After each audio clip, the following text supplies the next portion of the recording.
Thank you, everybody, and welcome to the May 20th board meeting for the Interstate 35 Board of Education.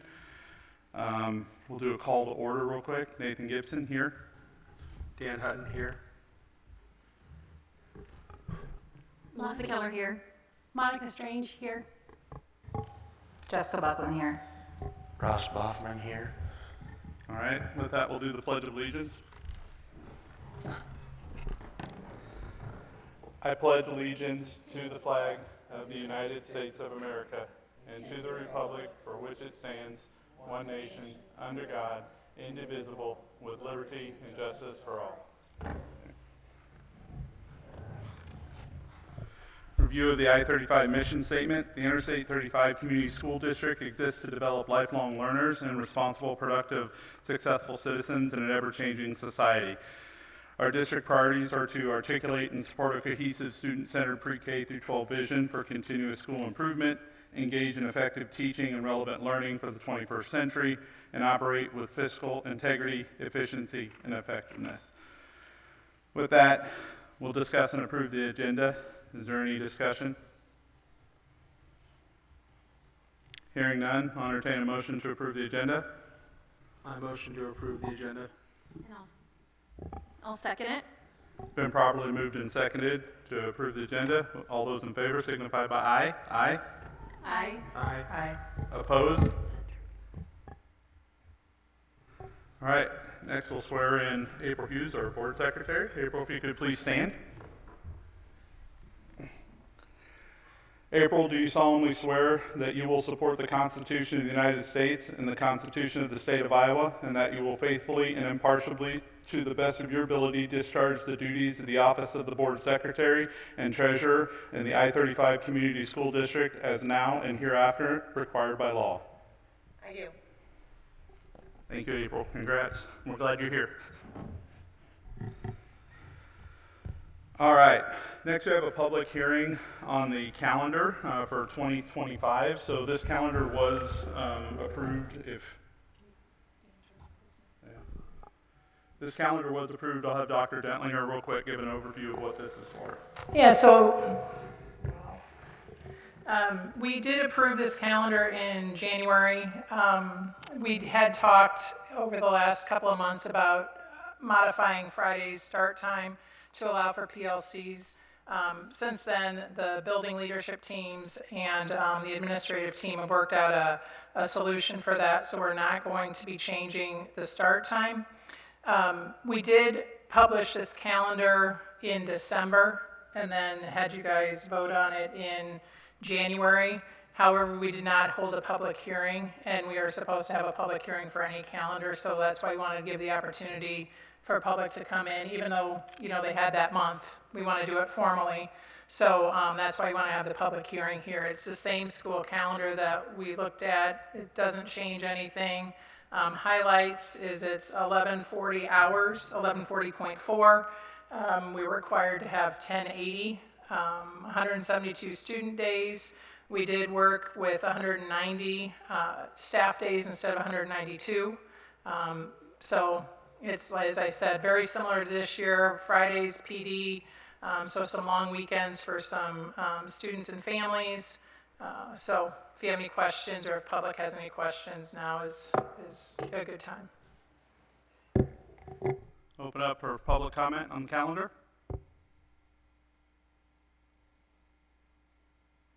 All right, we don't have any public comment approach, so with that, I'll close the public hearing. Next, we'll go into open forum. Residents, students, parents, and guardians and staff members of the district may address the board about relevant topics. Those who wish to speak must sign up at the beginning of the meeting. Speakers' participation is limited to 5 minutes per meeting. We ask that speakers remember that Iowa law prohibits the board from discussing specific employee, students, or their performance. So with that, we have one speaker signed up tonight, Heather Beener. If you could approach the mic right up here. Thank you.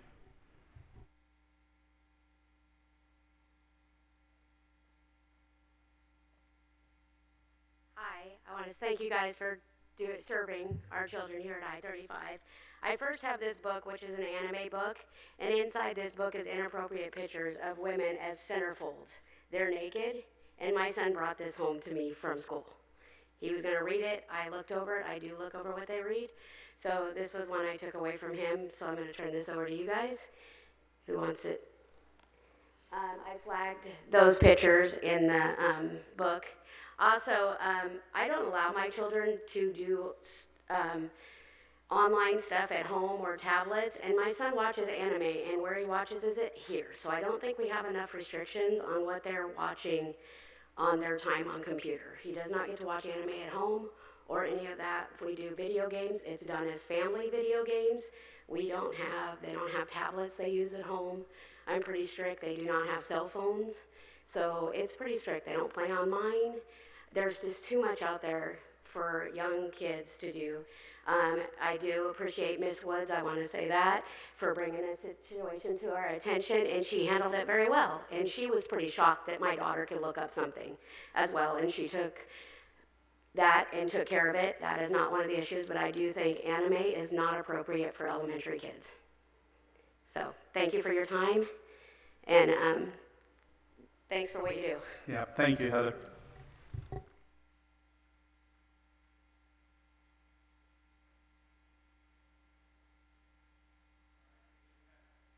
I apologize, didn't have any other sign up for open forum, so we'll go ahead and close that. And we'll move on to the students' representative report. Okay, so,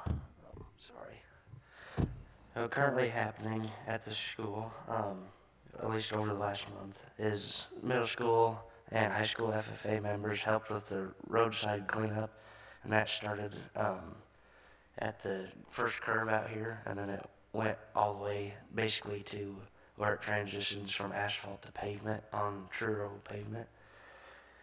And then new student council elections were held over this last month as well. For freshmen, Amy Olson is the class president, and the representatives are Carter Bryant and Kennedy Murphy. The sophomore class president is Elise Maxwell, and the representatives are Lucy Vanami and Nora Nelson.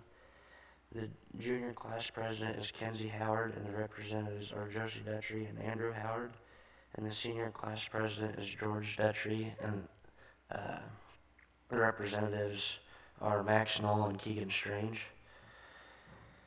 And then the high school concert traveled to Roland Story High School to participate in a large group contest, and many other 2A bands from all across the state participated, and they received a Division II rating out of 1 through 5, which 1 is the best, and they were 2 points away from getting that Division I rating. Fine Arts Night was May 14th. They had a very good turnout with art show projects, and choirs sang, and the band performed. Our last day of school is Thursday. I know many students are looking forward to that, and graduation was Sunday, so congratulations to all the seniors who graduated. Got some highlights for track. Austin Vanderworth held a 6th place state finish in the 3200, and his time is 9 minutes and 37 seconds. And he reset some of his own records. Corey Kirkpatrick finished 13th in the 400-meter hurdles, and the distance medley relay team finished 21st place in 2A. Olivia Phillips finished number 4 in the state, and she put a new school record on too. And Ella finished 9th in the high jump. Sierra Hutton finished 8th in throwing discus, and the Interstate Girls Sprint Medley finished 20th in the state meet. And lastly, golf. The boys held 7th place in the conference meet on April 30th. It's the best they've ever done, and they beat a team for the first time, which is a very good improvement. And Peter Nagel almost made it to districts. He was all excited about that. And they are hosting a youth summer camp this June 4th. It's this June for 4th through 8th graders as well.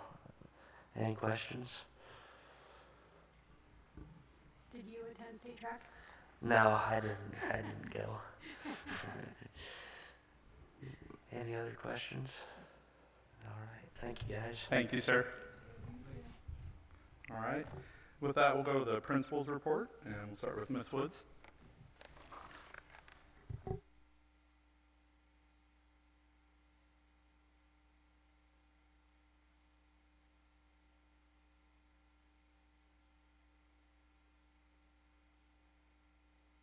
right, as instructed. Okay.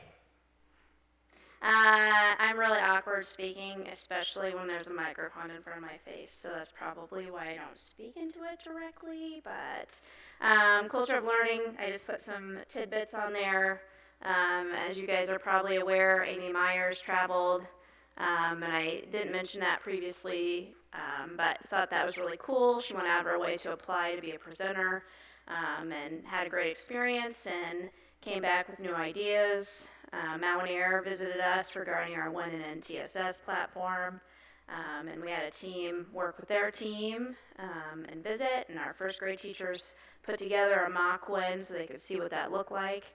And I just wanted to shout out Priscilla Boswell. We continue to work through our UNI project, and part of how they do business is that teachers select books. And those are a focal point around their platform at UNI, and then obviously will be carried out throughout the next school year here. And she has really taken on some leadership within that project to get things here, get set up with our really cool dorm apartments we're going to stay in, and all the things. So tried to highlight a couple academic pieces in there. We have ISAS back preliminary for now. But just trying to give you guys kind of a sight to the last couple of years. And our school-wide goal, thank you, Mrs. Kroll. Data analysis, you can see there, we adjusted our goal slightly. So the goal is really to get to 80% proficiency. And as we took on last year and went from 50 to 70, the teachers felt strongly we needed a measure for extreme growth, but not there yet, right? Some kids had a really, really long ways to go. So we added in this rigorous growth measure of 56 words per minute.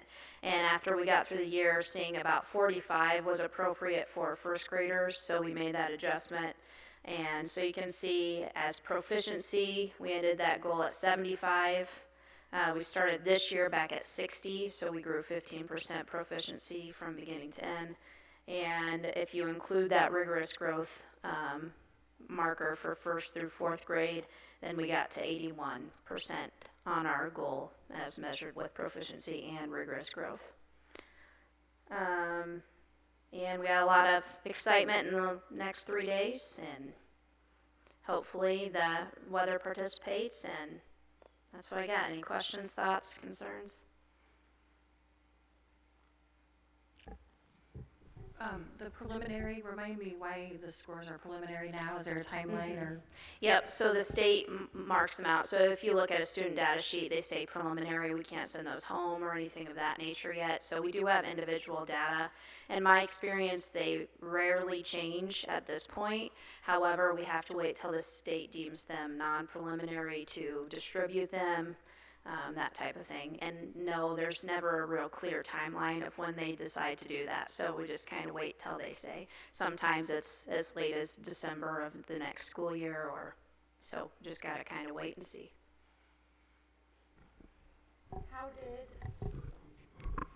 How did the third and fourth graders, did they enjoy movie day? right? Yes, I actually met with Nan today, who owns the movie theater in Osceola, and asked how were they, and she said, oh, they were pretty good. I asked, a couple kids here and there, and they said they had a good time. I did text a teacher while they were there. She said we had to tell them to be quiet a few times, but they were just really excited to be there and have that kind of unique experience. And I know there's a very small bathroom there. And I heard there was a bathroom line, but overall, loved it, and the movie was kind of influential in the kiddos that I talked to, so that was good. Yeah, Kelsey had to inform me on what IF stands for. Yeah, I got the same definition. Yep, good to know. Here, for anybody that doesn't know, IF for the movie stands for Imaginary Friends. We encouraged a bunch of imagination, I suppose. What else, Mr. Gibson? Yeah, thank you for this. So I was reading through this earlier today, and I was trying to figure out a few things. So the difference column that you had between, I'm sorry, it says 3rd through 11th. Oh, this might be Mr. Beckles. Yep. Okay, I'll wait. Hold You that got it. question. Yep, I So- just took a screenshot of just my grades and Oh, put it so in there, these but you got are the yours. whole- Okay. Yep. So the difference column that you have, is that between like 2023 and 2024? That's comparing, for example, my current 4th graders to their 3rd grade year on that particular test. Okay, all right. So, I don't remember, I think my 20% growth was on their ELA test in 3rd grade versus their ELA test they just took. Okay, gotcha.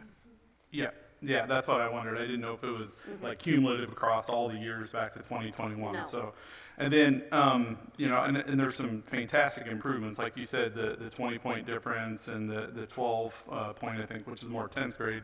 But we had a couple that dipped. Are we looking into that and trying to assess what that is? Yep. And So, how that if happened? you remember last year's data sheet, 4th grade math was kind of the sore spot on the entire page.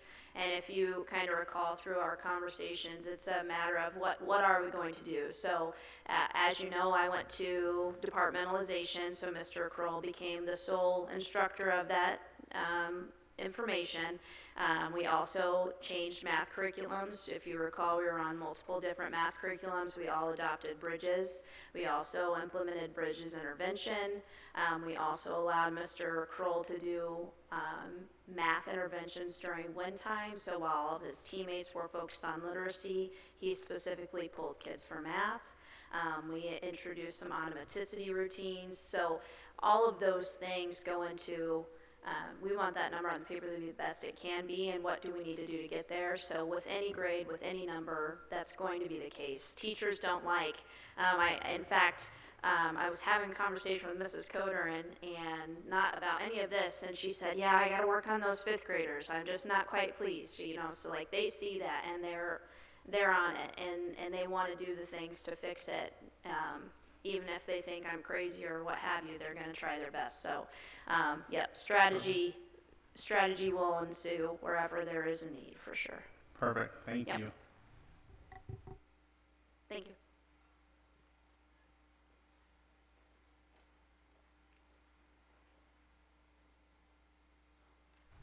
All right, next up, Mr. Weber. All right, mine's gonna be short and sweet. I kind of highlighted our spring postseason here for track. Ross went through it all, so I won't reread all the awesome stats. One cool stat that's not up there because it's not really fair to look at it that way, but Olivia Phillips got 4th, which is outstanding in the 400 hurdles. She would have gotten 2nd in 3A. Like, that's how ridiculous like our state meet was, our kids. Yeah. So what I added onto it was I got time. Track meets, if you go to it, especially the state, there's a lot of downtime. I mean, in between all the events, watching everybody run, jump, discus, everything going on. So I got to sit and talk to Coach Boyce and Coach Crozier a lot. And it's weird because Coach Crozier, a very young head coach. Coach Boyce, 28 years coaching, but our first year head coach here at I-35. And so we're watching these results coming in. We're just kind of talking. And I'm just asking questions like, why are we successful? Why are you guys having a different season than we've had the last few years? And it came down to they just feel like the families trust them. They feel like the kids, especially Boyce, he changed a lot of the training this year. And a lot of them trust what they're doing and that they have that leeway to make decisions and that they feel like knowing that the families trust them, the kids trust them, that school leaders, teachers, other coaches trust them with their kids. I mean, as baseball, softball starts up, those kids and coaches are trusting them to miss practice, to be finishing up track. That makes them successful. And so it really struck a chord this weekend with me that needs to continue. That's what we should be doing all across here, so that success can follow. So just really important to hear that. So any questions? Thank you. All right. Ms. Whitson? So Ms. Whitson's report is printed for you. So the link was actually last month's report that I didn't update. So you have a copy of it, and we will get that attached to the agenda. And the same with Mr. Beckles. I'll just hang on to the microphone. You know, short people. Okay. So first of all, I started out with culture. As you know, the middle school, we've been very busy. I emailed each of you my report. Sorry, had a few behaviors in the last few days, so I did not get it done until later. But hope today, and let's knock on wood, didn't have any. So this is awesome. So we welcomed Cody Ray, substance abuse prevention specialist, here last Thursday. She discussed vaping versus tobacco smoking use. We've been having a few students carrying vapes, so thought it was important and to teach them, you know, the seriousness of using vapes and that we do not want our students getting involved with that. Highly addictive, lots of dangers. They don't know all the dangers yet, but our students took the information very well. iStep is a program that has occurred the whole year long, and Rose Dickinson and Angela Steinlogi lead that. Once a month, the students get together and they learn about tobacco prevention, and this was their culminating event, and they wrote positive things out on the sidewalk and had pizza and enjoyed last Thursday. It's warm weather. Next, as you know, we've had the 6th grade science fair. Amazing, even better than last year. The students have been working very hard. Projects seem to add a lot of activity in our hallways, going here to there, but lots of good work by our students and our staff, the support that they give each and every student. So very proud of the science fair projects from our 6th graders. And I put in the picture of Blake Scrivener, who worked on irrigation, and it was awesome.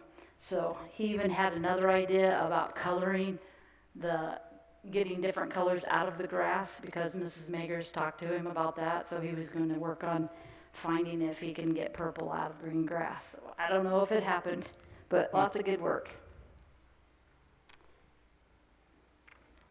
And then the 5th graders, again, had the wax museum of our Iowa's famous people. Awesome. Again, lots of visitors, students who researched and then practiced an imitation of presenting their person, famous Iowan, to our community and our different students. And lots of deep thinking went into this research project, as well as performing and dressing up, and again, a lot better than just last year, and last year was awesome. So we're getting better as we practice. As Ross said, the FFA annual petting zoo, lots of cool animals I thought that I would share with you. You know, we had a turtle, we had dogs, we had rabbits, we had cattle, sheep, goats, duck, I don't know, you name it, and they were there. So lots of fun for all of our students to be able to go out to the petting zoo, and not just the little ones and not just the older students. So great job by the FFA and Mr. Magers, the students. And then I did add our ISASP data for comparison. I just added the comparison from last year to this year, and then on our proficiencies and the number of students who were proficient, who were not proficient, and who were advanced from one year to the next. And then finally, like Danielle mentioned, our fast bridge. I felt a little ouch on some of that. I wasn't real encouraged. I think we get to the point of the end of the year and we kind of think, oh, we're done. Nope, not okay. So a couple things that we did this year was our flex time. And I know that Mrs. Gutzmer, she has done a great job in the math department, trying to pull students in at every minute that we can. Our math scores aren't where we want them, but give us a little bit more time, and I think they're going to be there, just because everything's still new. If you recall, we implemented a new program to help deliver math. We also, during our win time, we did number talks, and that's where students have to think about what strategy they use to get the answer to the math. And it's not always about the answer, but the thinking that goes into solving the problem. So that is all I have. Questions? And then as you can see, we're going to the movies tomorrow because our students went above 2% actually. That was our goal as a whole, and we are going. Today, the 7th graders went to St. Charles to do community service, and the 8th graders went to Pamel Park, Creek, because it's not very big. It's probably bigger today than ever. Muddy, I'm on the phone at 5:24 this morning to see if we're really going or not. But they also were able to go in and learn about animals in nature. So I was told today that I needed to give a young person an award for being such a good community member. So I made a new award tonight for that kiddo. We had Move Up Day, where 4th grade, or actually kindergarten or 1st grade through 5th grade, where they went to the classrooms that they would go to next year. So that was awesome. And then we have our movie, which is tomorrow. We're breaking it into 2 groups so that we have a smaller group going at a time. And then our awards day, which everyone is welcome to that, parents included. And then we have the big kickball tournament, and that is a big thing against each advisory. So that's our middle school. I just have a quick question. Yeah. For flex time, when the students get pulled into, you referenced math, do the parents get notified of that just so they can No, collaborate or just support? No, it's just the Encourage. support. It's not like your MTSS, and I guess it is similar, but each day we have designated math, ELA, social studies, and what's the other one? Science. So like on Mondays, we have math. So if you're not doing so well on math, or you need help, even if you have homework and you need help in math, then you can go to Mrs. Gutzmer's or Mrs. Offield's room. On Tuesdays, ELA, you go to Mrs. Serig or Mrs. Cormany. So it's really just a support. Yep. Additional question? What time are our awards? 8:15 And to 9:30 for us, and then elementary. then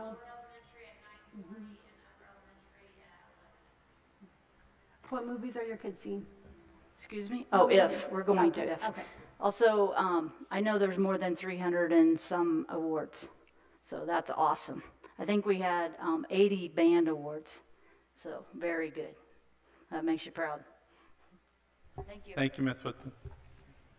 All right, and Mr. Beckel.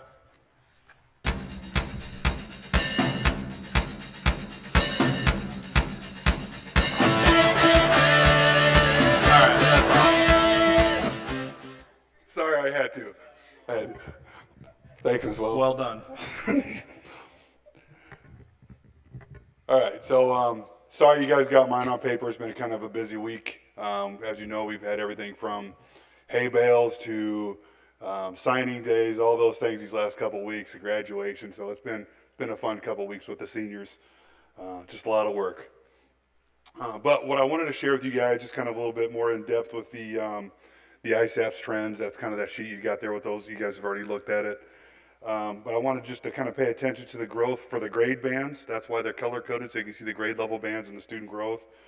And that's what that difference is. So that difference shows the amount of growth or decline that that grade level had. So next to like an ELA, next to 8th grade, you see that difference of 3. If you follow that blue band to the prior year, that's that 3, that's that difference. Okay. So you can see each grade level's growth, and you can also see how that grade, like that 10th grade ELA test has gone over the last several years. Okay. And then down at the bottom is like the percent proficient each year for grades 3 through 11, or down in science it would be grades 5, 8, and 10. So that's what that bottom percent is. And then that average percent proficient, you'll see that percent growth. That's just from the previous year. Okay. So a lot to be proud of there. You see a lot of growth throughout the whole district. You know, when you show these things to the teachers, like it's already been said, sometimes they can beat themselves up a little bit when they don't see the growth that they wanted to see. Like I look at math, and I've talked to the math teachers, and they're like, "Oh, son of a gun!" You know, you see a little bit of a dip there, 9th grade and 11th grade. But just something to remember, that department has seen a little turmoil this year. It's not easy for kids to go through a teacher change mid-year. So I was still impressed that we didn't have a huge dip there. So the teachers have done a great job there with the kids. And just the question was asked earlier, just wanted to point out some of the things that we're looking at doing this next year. Is we're going to build some intentionality with our teacher collaboration time, or PLC time. That's where teachers will be collaborating before school on Tuesdays, after school on Wednesdays. We're going to get either content alike or grade alike collaboration time. Teachers can choose. There'll be some fluidity, some flexibility. They can collaborate with their departments or other people in the same grade band. So there's going to have to be some movement there, some communication there. We'll focus on, I had a group of teachers, I had 4 teachers go with me to the PLC conference in Des Moines, and that's PLC for singleton. So a lot of times in smaller districts like ours, almost everybody's a singleton. There's not a whole lot of people that teach the same courses.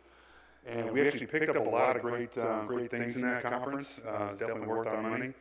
And we learned that we can put our standards up on the wall and kind of find common thread, like supporting claims with evidence. That's something you see in math, science, social studies, English. So if we're going to try to set goals around common skills, not necessarily standards, it'll give some good content to our conversations. I was hoping that I would have some information from our conditions of learning survey to put in there. We still haven't seen those results yet. Hopefully we get those pretty soon. I guess they can come as late as midsummer. But I think a lot of our goals at the secondary level are going to be found in that conditions for learning survey. That's things like student-to-student relationships, student and adult relationships, boundaries and expectations within the building, safety, security, those kinds of things. So I'm hoping that we get those results so we can start setting some goals around those. Any questions? Sorry for the music, I know that's corny, but. I don't have any questions. I just wanted to say, thank you as being a parent with a senior the last week.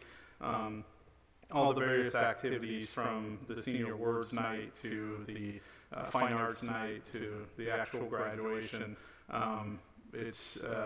You guys did a fantastic job, the whole staff and everyone pulling that together, and it created some memories and some amazing time last week. Sorry, I'm trying not to tear up here, but I just want to thank, I know you guys put in extra time after hours, before school, everything to coordinate that stuff and have it go as smooth as possible, and you guys nailed it, and I just wanted to say thank you for that. It was a great week. Thank you. So. Thank you. Thanks, guys.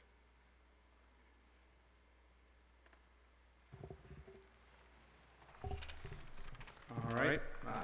Next we have the superintendent report. Dr. Datlinger. So I did not put ISS to go on again because I noticed that all the principals had it on there. We did share that with the public, so anybody who has questions about that can contact either one of the principals, myself, or Natasha Cooper, who is the curriculum director, if you have any questions about how that's laid out or kind of next steps. But I think the one thing to note on that is if you look at schools and how they're evaluated, you see the Iowa Performance Profile is typically the measure that the state uses, and that was developed in compliance with the federal regulations. And I think if you look at kind of our trend and how we're doing on that, it speaks well for the dedication of everybody in this district working towards those common goals. So it's nice to see that movement. So in addition to thanking Mr. Beckel and Tiffany Bortel, who does a tremendous job for getting seniors ready for graduation, and Angela Steinlage and Kara May, and Tina Burkhead, I really want to publicly thank our custodial crew who have the building and the grounds looking amazing for graduation. It really is a great place. I know I was talking to April, and she just, being new here, she made the comment that there's just so much pride, and that extends from, our mural on the wall and our red and white and blue and our intentional focus over the last couple of years to really showcase who we are, 3 communities in one building. And when an outsider comes in and can see that, it speaks volumes. And when you see that displayed in all the events we had over the last 2 weeks, it makes your heart happy that you're a part of it. So thanks to that crew, because they do an amazing job all year. I do have SRG on the list. This is something that we've talked about. I think this will be in our vote in June when we do the handbooks. Not a lot has changed in that. The grading policies are linked there, so if you have questions about that, please see us before the June board meeting. If you have questions, communicate with the board, communicate with us. We'd sure like to get those answered and all that kind of understood at a high level, so the next steps can take place. The facilities update. There's we're talking about air conditioning now for the high school, and the first phase of that, what we're calling phase 2, because we did the science rooms and kind of around the corner with our building project, but we have to do some electrical prep. And I think you're gonna know I'm not, what I don't know, what I don't know. I think we have to run a 450 wire from the high school gym to the panel that serves our high school, so that we can provide enough electrical supply to do the air conditioning. So Mr. Gray is working on getting that information from ISG so we can get a quote for that. Once that's done, we've been in touch with the gentleman whose company has done all of our bid work for the air conditioning so far, and he anticipates that we can get a bid for that work so that it could be completed by the end of next summer. So middle school is on track to be completed, I think, June of this year, and then the way we set that up is that company, whoever gets the contract, has all year to work on the project. So if we're down for a Friday, Saturday, they can come in and work, or if they want to come in over Thanksgiving or Christmas break, it just allows them to do some work during the year when kids aren't in the school. They do a lot over spring break, and then we can get it finalized in that summer. So that's tentatively where we are with that. Hopefully it'll be on the June board meeting. If not, I assume Mr. Grandin will have it on July. So just wanted to give an update on that. I think every time you go out there, you can see progress on our facilities outside, which is exciting. So I think there's one change order, but we'll talk about that at the next meeting.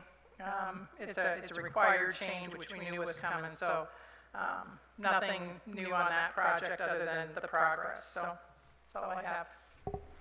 So a couple questions to make sure I understand on the air conditioning thing. So we're scheduled to have, and I'm sorry, I have to think in terms of like teachers' rooms. So we're working on Miss Mager's, the science room right now. Is that correct? All the middle school will be done in June.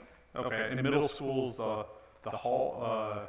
That whole section of the building. The only thing that's not done yet, or the high school will not be done after this summer, are the high school rooms, with the exception of the science and around the corner to the foreign language room. Okay, foreign language. Because those are part of the science renovation. Okay, so the foreign language room in the middle school is being worked on right now. Mm-hmm.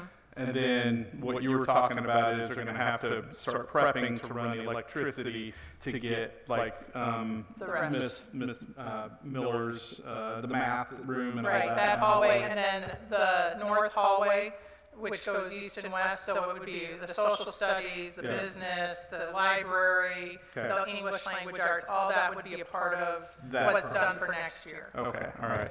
So, and you were talking about that they're gonna work on trying to get it prepped and getting work while the kids are in, school, though they're not in the building. Right. So that way, next summer, they're ready to actually put the air Finish it. conditioning in. Okay, all right, Yeah. perfect, thank you. That's how it worked this summer, so I anticipate the same thing, assuming that the same group gets the low bid, Okay, all right, or perfect. the low quote. And then, my second question is, on the SRG, you have the grading policies in the handbook, it's linked, or it looks like on this paper, it's linked. That is available that's got the proposed changes in it, and it's available to the public to go out and read and engage with, administration, or the board if they have questions on that, on what those proposed changes are, they're highlighted. Okay, and. So this is the version where it's just what it would read. We've Okay. done the highlights for about 2 months, and then we just made it the version of what it will read, so there's not confusion, because there was red and there was green, because we had made changes based on feedback from the board, based on feedback from public. So this is what would be the final version presented to the board. Okay, and this is potentially scheduled to be on the June meeting for review and vote. Correct. So it would be important for people to look and read at this and give feedback, so. Yes. Okay, all right, thank you. When did they approve the policy for the grading system last year? Was it the July meeting or the June? It's Does it typically with matter? it's typically with the handbook, so we try and do it in June, just because we have to get them published, and now we do a lot of it electronically, so we could push it to July, but typically we try and do handbooks in June. All right, and then with this policy though, there can still be changes made to this, correct? Before, yeah. Yeah, Yeah. okay. Yeah, but handbooks are kind of that unique thing that if we want to change it, I mean, you can change it in the middle of the year, it's tough when you've got kids that are used to one thing, so you want to try and do it in the summer so that a group of kids starting has the same expectations for the whole year. If it's something that needs to be changed immediately, you can do that with board approval, so. Yeah. Sharon, real quick on the facilities and stuff. Have they turned in a pay request? Who? The contractor working? For the Like air these conditioning guys- that we're No, doing? for the fields and stuff. Have they turned in their first pay request? Yes. All right, can you send a copy of it over just so I can see it? Yeah. All right, thank you. Is that what this is right here for DCI Group Construction Services? I'm sure it's part of it, yeah. Okay. Yeah, but I can send, yeah, if the board wants that, I don't know if the whole board wants that, but I think we're on number 3. I think we have our third request from the project.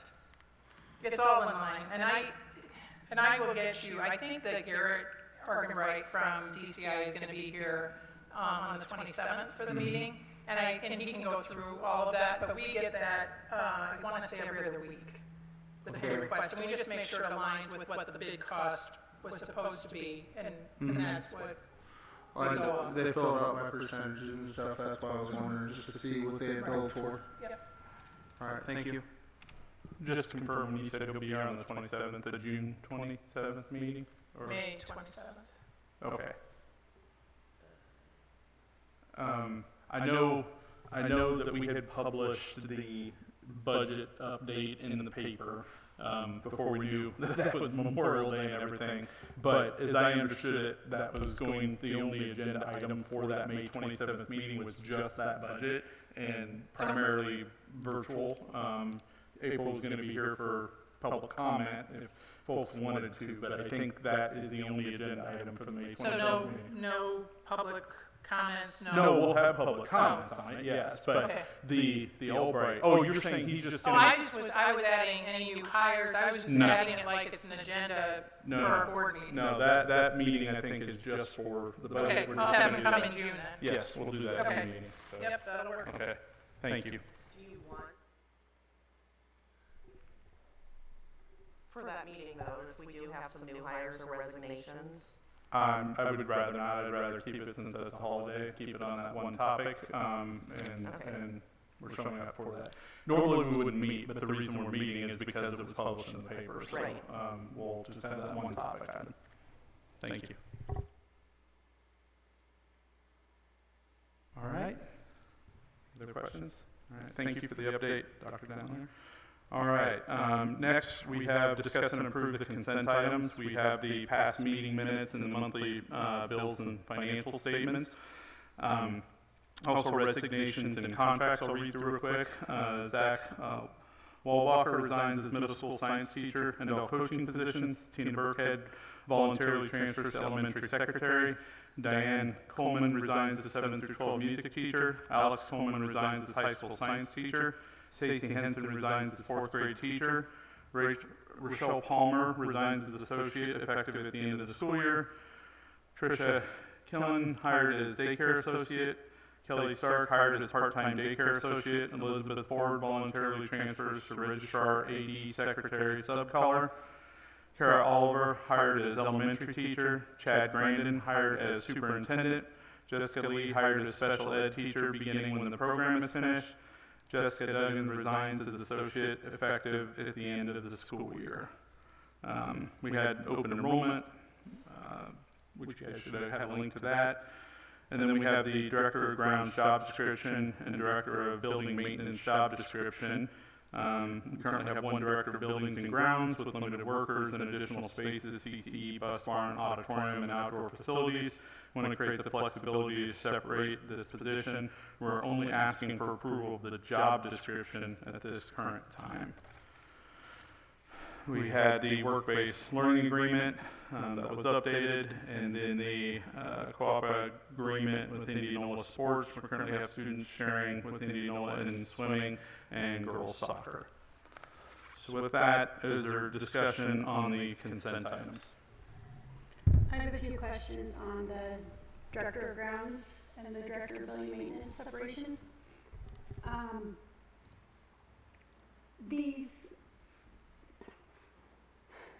I'm a little confused. It says we have limited, with the additional spaces. Those spaces have been here for a couple years. You know, what does the CTE building add? As far as the maintenance for the grounds position? The CT, no, that just means more space for our custodial group to clean. It's not for the grounds. Okay, so. Is that what your question is? Yeah. So then. No, so this has been a conversation, and I can give you background. This has been a conversation for about 4 years. Once the auditorium got finished and we had added the bus barn and added the CTE, it stretched our custodial staff. And so the conversation was, because we have that many facilities, meaning buildings, do we need to separate since we're adding now space with grounds too? Is that too much for one person? And I think you can look at it 2 ways. You can look at it as the number of people that they oversee or the amount of work they do, right? So it's either way you look at it. So right now we are short-staffed in our custodial crew. So Mr. Gray, who is our building and grounds director, is actually working a lot like a custodian, which limits his ability to do the director job maybe as fully as he would, knowing we have more spaces. He doesn't complain. That's not what this is about. This is just, are we asking people to do more than they can, given our circumstances? We already have a cleaning company that we use to clean part of our building, and we're still short. And so trying to figure out how to balance that and make sure that what we're asking people to do is maybe, I don't want to say equitable, but is reasonable given what the job descriptions are. So we've had the conversation, even before I came, they talked about splitting the building and the grounds group. When we added this new facilities outside with the fields, then it became even a bigger question, because if we have to hire people to do the grounds work, additional people, who's going to supervise that? We can keep it as one, which is entirely possible. This just gives the flexibility. So right now, it's only one. I don't know that this is a decision that I'm going to recommend. I think that when Mr. Grandin gets here, he can look at that evaluation to determine what he wants to do. I just wanted you to see what that would look like if it were split, because that was a request that I had and by our staff. And so this is just looking at those 2 positions and what they would look like if they were split. It's really about who do you oversee? Who are you in charge of? Who do you have to report to? Who has to be in charge of the budget? Those kinds of things that the director does. So how many people are considered grounds workers versus custodians then? So right now we have, I'm gonna count, I think we have 6 custodians. We'll add summer staff, summer crews to that, so we'll add about 12 or 15 more during the summer, if we're lucky. A lot of those are students, but they work summer. Grounds, we usually hire somebody to do summer, but now we're looking at starting them in April and having them go through October, because then Don Bedwell, who currently does our grounds work, does a lot of maintenance on our equipment in the winter, so we wouldn't need somebody to be here other than snow removal to be extra. So it'd be hiring additional summer, April to October people for grounds if we need it. But right now we usually just have one. So we just have one. Right. So we'd be creating a director position to direct themselves? No, it would be Mr. Bedwell or whomever is the grounds director and whoever works that summer position, if it's Those just couple one. months. Yeah, yeah. So anytime, and that's why it's I think sometimes misleading. For us, a director is anybody who supervises somebody else, because you have to be able to evaluate them, you have to be accountable for that department in the budget. So we have, you know, Heather Wells is a perfect example. She supervises Brian Sheets, who is our kind of hardware person in the district. So she's a director because she has supervisory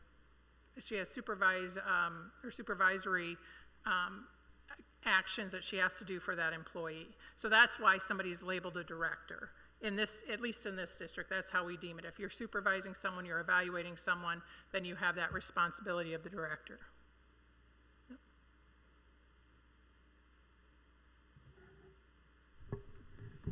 Okay.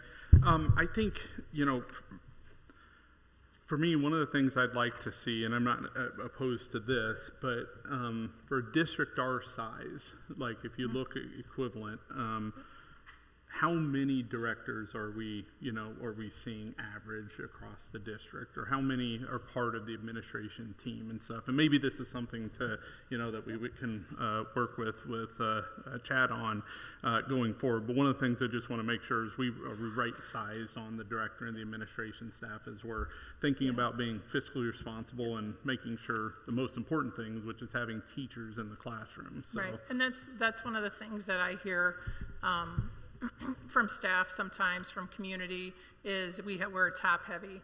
And so what I did is I looked at the districts, 2 districts above us and 1 below us in size, and I just looked at our conference. And we can look at this beyond just our conference. We can look at other districts in the state, which I have not done. I just looked at our conference.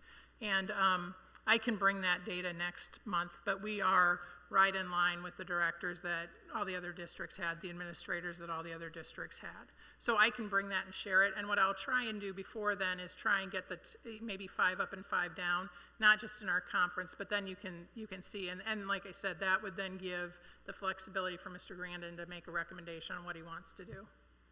That'd be great, thank you. I appreciate that. Okay. Is there any other discussion on the consent items? I did just have a quick question. So I guess I don't understand exactly where we're going with the director of grounds. So we're not going to hire someone. We're just.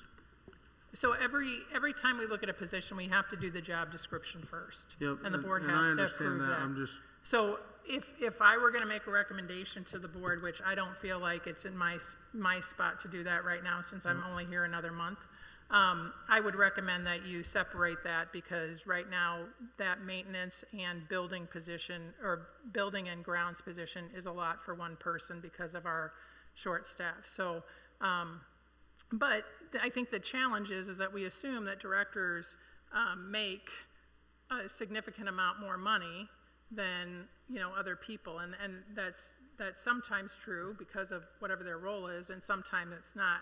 So when we make these recommendations, it's obviously based on what I think is, first of all, need, but then also what the budget allows, right? Knowing that we have constraints. I think this year we've done a pretty good job of articulating what those concerns are and how we're moving positions and realigning people in what they do, so that we can make sure that what we need is supported. The reason why I'm recommending or would recommend a director position for grounds is because it would be an individual who would be in charge of all the grounds, but they would have workers under them at some point during the year. And that's why, to me, that's a director position. So I'm not going to recommend that. I'm just recommending that you look and you can see what it would look like if you had to separate those two positions with the job description. If you want to table that, pull that out and table that, you sure can, and just put that on for July or August when Mr. Grandin gets here. That's fine. I've talked with this group about that, and they understand that we're kind of in a precarious situation with change. So I don't think anybody would be surprised by that. I just put the positions on here so you could see what the positions would look like if we do separate that. So for clarification, so this is just approving the job description. It would come back to the board for approval before you posted the job or anything like that, or started interviewing for it or hiring for it? Well, I think it would be a recommendation from Mr. Grandin, that you make that switch in what the leadership looks like. Okay. I guess let me ask the question. If we approve the job description in a further date, could this thing just get posted and people interview for it, or does it have to come back to the board first? I would not post it, but I'm not going to speak for next. Okay. I didn't know what the policy necessarily is. Is there a process? Right. It depends. I mean, everybody can do it differently. Okay. All right. So, I think just needs to be a clear expectation. Okay. If there's concern about it. Or you don't have to approve it either. I mean, if that's a concern and you say, we want to wait, and when Mr. Grandin brings that, if he decides to, then you can say, let's put it on again then. And that's perfectly fine too. Yeah, I'm asking my question because it's not necessarily that I'm opposed to it, but it's more just, need to think through it some more, maybe see some financials. Sure. But that doesn't mean I'm opposed to approving a job description, right? So that's why I was asking so then I would recommend just pull that out and have that be tabled, or just take it off the agenda, and then it's ready if Mr. Grandin does decide to move in that direction. So you can take that off the job description or off the consent items, table it, and then you can approve everything else or have more discussion, and then we can bring that back if he decides he wants to recommend that to the team. Okay. I don't know. I guess necessarily for me, I'm not necessarily opposed to a job description, but again, that's. I think for me, it gets a little concerning with the description when we've had to make cuts, when we're unsure of certain things. We have pre-science teachers, which is like trying to find a unicorn in a haystack to hire now for the school. To add that on is concerning. I know at Clark, our bus director is the facilities director as well, and it's a bigger school, and they seem to manage that, and we are extremely short-staffed with custodians, unfortunately. So like us teachers have had to step up and help, which is hard. It sounds like you guys have more custodians than we do, which is great. But I'd be concerned having that language out there before we've fully looked at this, and I think looked at the big picture, especially like I said, because we are cutting down on some positions or getting rid of them, and then adding a language for a director just seems a little concerning at this time for me, financially. Thank you, Jessica. Is there further discussion? Otherwise, I'll entertain an emotion, which could be an amendment. I think the way I'm looking at it is we've got Mr. Grandin starting, July 1? Correct. Assuming this vote here. Yes, sir. Yeah. I don't have an issue with leaving it. It's just a title we're looking at. It'll actually be up to Mr. Grandin when he gets here to choose to move forward with it. So, that's where I'm at. I would actually make a motion to just approve the consent items, knowing that he's going to come and he may possibly change something. Let him lead with how he's going to want to lead. Okay, there's a motion on the table to approve the consent items as is. Is that correct, what you stated? Okay. Is there a second? Correct.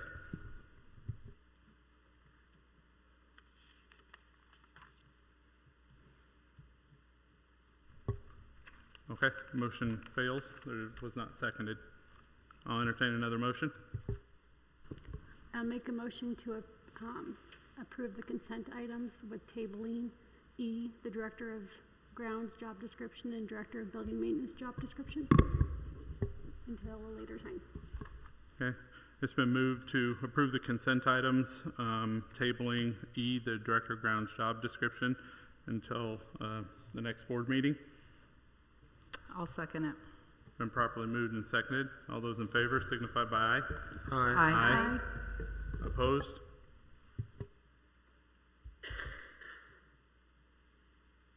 All right, next we have items for discussion, which is the board policy action review. This is the third reading of the board policies for federal funding and for therapy animal dog. Is there discussion? If not, I'll entertain a motion to approve the third reading. I'll make a motion to approve the board policy review, third reading of the federal funding and therapy animals dog. Properly moved. Do I have a second? I'll second. Been properly moved and seconded. All those in favor signify by aye. Aye. Aye. Aye. Opposed? Okay. Next we have the meet and confer pay increase action. The recommendation is to increase the pay for meet and confer exempt group by 3%. This will be a total package cost of $45,750. Is there discussion? All right, seeing no discussion, I'll entertain a motion to approve. I motion to approve. Been properly moved. Do I have a second? I'll second the motion. Been properly moved and seconded to approve the meet and confer pay increase. All those in favor signified by aye. Aye. Aye. Aye. Opposed? Okay. Next we have the bread and milk contract. This is Food Service Director, Ms. Angie Schroe. She makes the following recommendation. She recommends that we have Highland for the 2024-25 school year, as they can support all products and needs here at the I-35 Community School District while adhering to procurement guidelines. And she recommends we stay with Pan-O Gold for the 2024-25 school year. Is there discussion? Yes. Angie, I'll let you walk up here, but I want to know how much more it was going to be to have AE milk in the lunchroom. I know. You're my AE man. The kids like So- Highland, Dan. They do. Am I an AE person? Through and through. So, it was not as close as last year. So we're looking at about $1,200 to $1,500 of a difference. Okay, fine. For the year? For the year. Okay, fine. Another one, AE decided they were going to cut strawberry milk. Totally. Well, that is a big thing throughout the year. When we don't have strawberry milk, we do have issues. We do have issues. I know it seems strange, but we have issues. It's usually a mutiny down in the elementary end. So, I know. So as much as I thought, well, maybe maybe they would pull through and do something, but they didn't. So I have to look at the numbers and go, can't do anything about it. Now, like we said last year, if we notice that we have a huge drop in milk consumption, we can keep track of that, which we do anyways. We can watch it go up, we can watch it go down. If we notice a big drop, then we keep watching that, and then I can send that in as a document and say, due to this, all the documents that we've done all the year long, I can turn that into our state lady and say, we go with AE next year. So we watch that. We keep that on our production records, so we watch it. And trust me, there are those that are through and through, AE to the heart and core. So that's what we got. So $1,200 in pink milk. In pink milk, honey. All right. Thank you very much. You're welcome. That was what I had a question on. Thank you. Thank you, Dan, for the spirited discussion on milk. Appreciate it.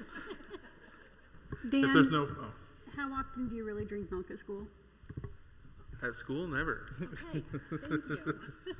All right, if there's no further discussion, I'll entertain a motion to approve the bread and milk contract as recommended by our Food Services Director, Angie Stroh. I'll make a motion to approve the bread and milk contract as recommended by Angie Schroep. I will second it. It's been properly moved and seconded. All those in favor signify by aye. Aye. Aye. Aye. Opposed? All right. And then I guess we finally have to approve the school calendar. Is this just doing it again, the one we already approved back in January? Okay. There's no changes to the school calendar, so with that I'll enter, is there any discussion on that? All right, with that I'll entertain a motion to approve the school calendar again. I'll make a motion to approve the school calendar. Been properly moved, do I have a second? I'll second it. Been properly moved and seconded. All those in favor signify by aye. Aye. Opposed? All right. Next, we have a couple upcoming dates for board members. So May 27th, as I mentioned earlier, we're going to have a special board meeting. The only agenda item will be to approve the amended budget, which came out after the levy stuff. So board members, you can be virtual for that. I think April's going to make sure we have a link. She will be here for the public comment piece. If anybody wanted to, come and address the board. Thank you, April, for that. Appreciate your sacrifice there. And What then time is that, Nathan? 6? Or did we change it? I don't think we had picked. Oh, did you publish the time in the paper? Yes, the time is at 6. 6. Yep. And it'll be in the library. That's what's published on it. Yep. So public can meet in the library 6 o'clock if they have comments on that amended budget. So other than that, our next board meeting is scheduled for June 24th. And just for awareness, I believe we will be honoring the retirees that evening, as well as thanking Dr. Dentlinger for her service as well. I believe that will be your last board meeting, so looking forward to that as well. So with that comes the end of our agenda. I'll entertain a motion to adjourn. I motion to adjourn. Been properly motioned. Do we have a second? I'll second it. Been properly moved and seconded. All those in favor signify by aye. Aye. Opposed? All right, we are adjourned.